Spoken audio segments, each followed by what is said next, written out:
2025 August മാസത്തിൽ ലോകമുറ്റുനോക്കിയത് American president Donald ട്രംപിന്റെ വിരൽത്തുമ്പിലേക്കായിരുന്നു. ഇന്ത്യയിൽ നിന്നുള്ള ഇറക്കുമതി ഉൽപ്പന്നങ്ങൾക്ക് മേൽ 50% എന്ന ഭീമമായ നികുതി ഏർപ്പെടുത്താനുള്ള അദ്ദേഹത്തിന്റെ തീരുമാനം ആഗോള വിപണിയിൽ വലിയൊരു കൊടുങ്കാറ്റായി മാറുമെന്ന് സാമ്പത്തിക വിദഗ്ധർ ഒന്നടങ്കം ഭയപ്പെട്ടിരുന്നു. എന്നാൽ വെറും 2 മാസം പിന്നിടുമ്പോൾ ആ കൊടുങ്കാറ്റ് അടങ്ങിയെന്ന് മാത്രമല്ല, ഇന്ത്യൻ സമ്പദ്വ്യവസ്ഥ കൂടുതൽ കരുത്തോടെ കുതിക്കുന്ന കാഴ്ചയാണ് നവംബറിലെ വ്യാപാര കണക്കുകൾ വ്യക്തമാക്കുന്നത്. പ്രധാനമന്ത്രി നരേന്ദ്രമോദിയുടെ നേതൃത്വത്തിൽ ഇന്ത്യ എങ്ങനെയാണ് ഈ സാമ്പത്തിക ആഘാതത്തെ മറികടന്നത് എന്നതും, ട്രംപിന്റെ അമേരിക്ക ഫസ്റ്റ് നയത്തിന് ആത്മനിർഭർ ഭാരത് എങ്ങനെയാണ് മറുപടി നൽകിയത് എന്നതും ആഗോളതലത്തിൽ തന്നെ വലിയ ചർച്ചാ വിഷയമായി മാറിയിരിക്കുകയാണ്. ട്രംപ് ഭരണകൂടം ഇന്ത്യക്കെതിരെ ഇത്ര കടുത്ത നിലപാട് സ്വീകരിക്കാൻ പ്രധാനമായും 2 കാരണങ്ങളാണ് ഉണ്ടായിരുന്നത്. ഒന്ന്, ഇന്ത്യയും റഷ്യയും തമ്മിലുള്ള ദൃഢമായ വ്യാപാര ബന്ധമായിരുന്നു. യുക്രൈൻ യുദ്ധത്തിന്റെ പശ്ചാത്തലത്തിൽ പാശ്ചാത്യ രാജ്യങ്ങൾ റഷ്യയ്ക്ക് മേൽ കടുത്ത ഉപരോധം ഏർപ്പെടുത്തിയപ്പോഴും സ്വന്തം ജനതയ്ക്ക് കുറഞ്ഞ നിരക്കിൽ ഊർജ്ജം ലഭ്യമാക്കാൻ ഇന്ത്യ റഷ്യൻ എണ്ണ ഇറക്കുമതി തുടരുന്നതിൽ അമേരിക്കയ്ക്ക് കടുത്ത അതൃപ്തിയുണ്ടായിരുന്നു. ഇതിനുള്ള ഒരു പിഴ എന്ന നിലയിലാണ് അധികമായി 25% നികുതി ചുമത്തിയത്. രണ്ടാമതായി, അമേരിക്കൻ ഉൽപ്പന്നങ്ങൾക്ക് ഇന്ത്യ നൽകുന്ന ഉയർന്ന നികുതിക്ക് പകരമായി ഒരു റെസിപ്രോക്കൽ താരിഫ് എന്ന നിലയിൽ മറ്റൊരു 25% കൂടി ട്രംപ് പ്രഖ്യാപിച്ചു. അങ്ങനെ ആകെ 50% എന്ന ഭീമമായ തുക ഇന്ത്യൻ കയറ്റുമതിക്കാർക്ക് മേൽ ബാധ്യതയായി മാറി. ഓഗസ്റ്റ് 27 നിലവിൽ വന്ന ഈ നികുതി വർധനവ് ഇന്ത്യയുടെ നിർണായകമായ പല മേഖലകളെയും തുടക്കത്തിൽ ഉലച്ചു. ടെക്സ്റ്റൈൽസ് മേഖലയിലെ ഹബ്ബായ തിരുപ്പൂർ പോലെയുള്ള കയറ്റുമതി കേന്ദ്രങ്ങളിൽ ഉൽപ്പാദനം താൽക്കാലികമായി കുറയുകയും സൂറത്തിലെ വജ്ര സംസ്കരണ മേഖലയിൽ ഓർഡറുകൾ റദ്ദാക്കപ്പെടുന്ന സാഹചര്യവും ഉടലെടുക്കുകയും ചെയ്തു. എഞ്ചിനീയറിംഗ് ഉൽപ്പന്നങ്ങളുടെ കാര്യത്തിലും അമേരിക്കൻ വിപണിയിലെ മത്സരക്ഷമത കുറയുമെന്ന ഭീതി നിലനിന്നിരുന്നു. ഡിസംബറിൽ പുറത്തുവന്ന ഔദ്യോഗിക കണക്കുകൾ പ്രകാരം നവംബർ മാസത്തിൽ ഇന്ത്യയുടെ വ്യാപാര കമ്മി $24.53 ബില്യൺ കുറഞ്ഞു എന്നത് അത്ഭുതകരമായ ഒരു തിരിച്ചുവരവായിരുന്നു. മുൻവർഷം ഇതേ കാലയളവിൽ ഇത് $31.93 ബില്യൺ ആയിരുന്നു എന്നത് ശ്രദ്ധേയമാണ്. ഒക്ടോബർ മാസത്തിൽ നേരിട്ട $41.68 ബില്യൺ വ്യാപാര കമ്മിയിൽ നിന്നാണ് ഇന്ത്യ ഈ വമ്പൻ തിരിച്ചുപോക്ക് നടത്തിയിരിക്കുന്നത്. കയറ്റുമതിയിലുണ്ടായ 19.37% വർധനവാണ് ഈ നേട്ടത്തിന് പിന്നിലെ പ്രധാന ചാലകശക്തി.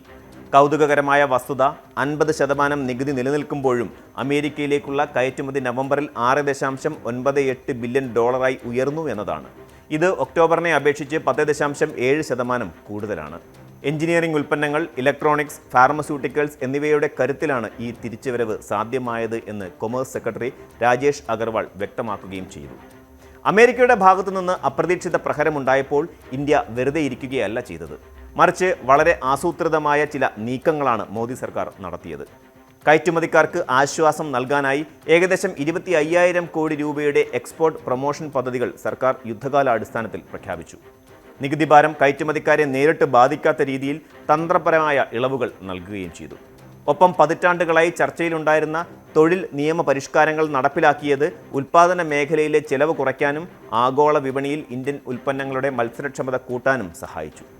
അമേരിക്കയെ മാത്രം ആശ്രയിക്കാതെ UAE, ചൈന, റഷ്യ തുടങ്ങിയ രാജ്യങ്ങളിലേക്ക് കയറ്റുമതി വൈവിധ്യവൽക്കരിക്കാൻ ഇന്ത്യ ശ്രദ്ധിച്ചു.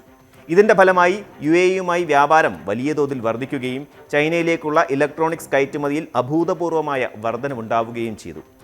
ഇന്ത്യൻ കയറ്റുമതിക്കാർ അമേരിക്കൻ വിപണിയിൽ നിക്ഷേപിച്ച വിശ്വാസവും ഉൽപ്പന്നങ്ങളുടെ മികച്ച ഗുണനിലവാരവുമാണ് നികുതി കടമ്പകളെ മറികടക്കാൻ സഹായിച്ച മറ്റൊരു ഘടകം. പല US കമ്പനികൾക്കും പെട്ടെന്ന് ഇന്ത്യക്ക് പകരം മറ്റൊരു വിതരണക്കാരനെ കണ്ടെത്തുക എന്നത് അസാധ്യമായിരുന്നു. കൂടാതെ ഫാർമസ്യൂട്ടിക്കൽസ്, സെമി കണ്ടക്ടറുകൾ തുടങ്ങിയ തന്ത്രപരമായ മേഖലകളെ നികുതിയിൽ നിന്ന് ട്രംപ് ഒഴിവാക്കിയിരുന്നു എന്നതും അനുകൂലമായി. അമേരിക്കയിലെ ജനറിക് മരുന്നുകളുടെ പകുതിയോളം വിതരണം ചെയ്യുന്നത് ഇന്ത്യയാണ് എന്ന യാഥാർത്ഥ്യം അമേരിക്കയ്ക്ക് അവഗണിക്കാനാവില്ലായിരുന്നു. ഈ പ്രതിസന്ധി ഇന്ത്യക്ക് നൽകിയ ഏറ്റവും വലിയ പാഠം ഏകവിപണി ആശ്രിതത്വം അപകടകരമാണ് എന്നതാണ്. ചൈന +1 സ്ട്രാറ്റജിയുടെ ഭാഗമായി ലോകം ഇന്ത്യയെ കാണുമ്പോൾ ഇന്ത്യ സ്വയം ആഗോള നിർമ്മാണ ഹബ്ബായി മാറുകയാണ്.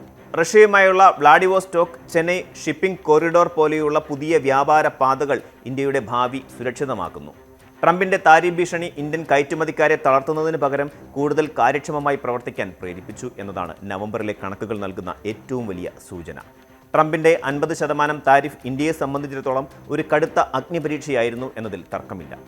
എന്നാൽ ശക്തമായ ആഭ്യന്തര നയങ്ങളും തന്ത്രപരമായ വിദേശ നയവും സമന്വയിപ്പിച്ചുകൊണ്ട് ഇന്ത്യ ആ പരീക്ഷയെ ആത്മവിശ്വാസത്തോടെ അതിജീവിച്ചു. വെറും 2 മാസം കൊണ്ട് പ്രതിസന്ധിയെ അവസരമാക്കി മാറ്റിയ ഇന്ത്യയുടെ ഈ കുതിപ്പ് വരും ദശകങ്ങളിൽ ലോക സാമ്പത്തിക ക്രമത്തിൽ ഭാരതം വഹിക്കാൻ പോകുന്ന നിർണായക പങ്കിൻ്റെ വിളംബരമാണ്. ആഗോള വ്യാപാര യുദ്ധങ്ങൾക്കിടയിലും സ്വന്തം താൽപ്പര്യങ്ങൾ സംരക്ഷിച്ചുകൊണ്ട് എങ്ങനെ മുന്നേറാം എന്നതിന് ലോകത്തിന് മുന്നിൽ ഇന്ത്യ ഒരു മികച്ച മാതൃകയായി മാറിയിരിക്കുന്നു.